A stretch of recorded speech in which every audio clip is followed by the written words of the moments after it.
Any other thoughts on that? All right, we'll move on. We have a viewer from Bemidji who wants to talk about LGA. Notes that the governor didn't include any increase in LGA in his budget. Instead, very small transportation increase. Will the legislature increase LGA this year? And wants to move it back to 2003 levels. Representative Anderson, let's start with you. Well, the goal of LGA was supposed to reduce property taxes, and we saw here in the last 2 years that didn't happen. So if that's what the individual has in mind, that this is somehow going to be the magic bullet to decrease their property taxes, I'm going to tell them right now it's not going to happen. And I think what we need to do a better job of is making sure that we are mindful that these are tax dollars of the citizens of the state of Minnesota, and maybe do a little bit more exploration into how these dollars are spent and used, and get some different parameters in place that maybe will give us greater confidence that we will be giving property tax relief to citizens with funds that get sent their way. So, LGA? Well, most of my cities in my district don't receive it, and if they do, they don't want it, so they pay more in than they get out of the pot, so. I'm in the same boat. Yep. It's a different Zero. dynamic. Senator, your thoughts on LGA? Well, communities are very different. Some communities depend upon LGA to provide those essential services for which LGA was originally designed. Other communities are very property-rich communities, and yet they still get LGA. And so that's kind of the challenge. I think the biggest challenge with LGA is it's really used as a shell game. So some communities will say, oh, the property taxes are raised because the LGA was cut. And so I think I don't think it helps citizens really hold their government accountable.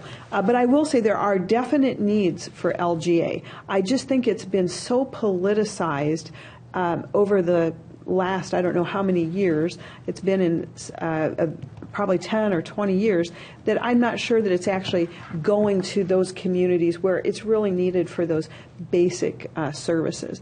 And so I think we're long overdue for looking at LGA and making sure that it's really accomplishing the purpose for which it was designed. Representative, by the way, I've been asked to remind you that the Bemidji State Beavers beat the Mankato Mavericks to win the Star. So we wanted to get that in. Anyway. Well, we'll just tell the Beavers that we'll meet them later. All right, very good, very good. All right, anyway. LGA, anything on LGA? Yeah, where I live, LGA is really important, local government aid, and it is meeting its purpose. And the idea of local government aid is to recognize that many of our communities in rural Minnesota simply do not have the property tax base that is enjoyed in the metropolitan area. And this is just part of the actual disparity of property values in our state.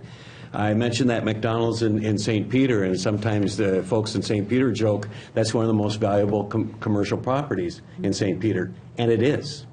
And you compare that to what you see in the metropolitan area, I don't think there's a lot of communities that would say that the local McDonald's is one of the most valuable properties. And so cities like St. Peter, if they're going to provide the basic services that their citizens need at the same level that we see in the metropolitan area, they need local government aid. And I will argue to my death, I will argue forever that one of the secrets to the good life in Minnesota is that we really have a healthy rural Minnesota. That you can have communities that are reasonably healthy and they're good places to live. We have the essential services, and local government aid is central to that. And as far as the property taxes go, you know, I live in North Mankato. I watched my property taxes go up and up and up for years, 10, 12, 15 years. It was a steady increase, and we saw that steady increase statewide. And we might not have lowered property taxes everywhere in Minnesota in this last go-around, but we did bend the curve, and we stabilized them. And I think that's a major accomplishment, and I give a lot of credit to the increase in local government aid that we accomplished last year, and I am personally a supporter for continue to increase it. Again, we talk about I don't like the urban-rural split. I really don't.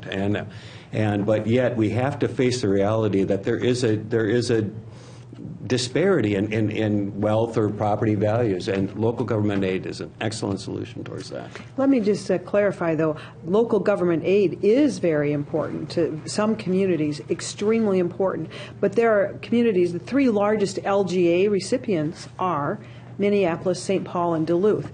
I think we'd be hard-pressed to say that those are property-poor districts. So it is incredibly important, and I agree with you 100%, and especially in the rural area. And we have long passed the time where we can just have vibrant city centers. We need to have a vibrant Minnesota in all of our districts. The devil's advocate part of me says, if you look at St. Paul, one of the issues you have with St. Paul is the large percentage of state government property.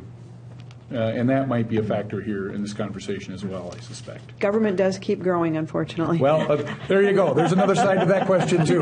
All right.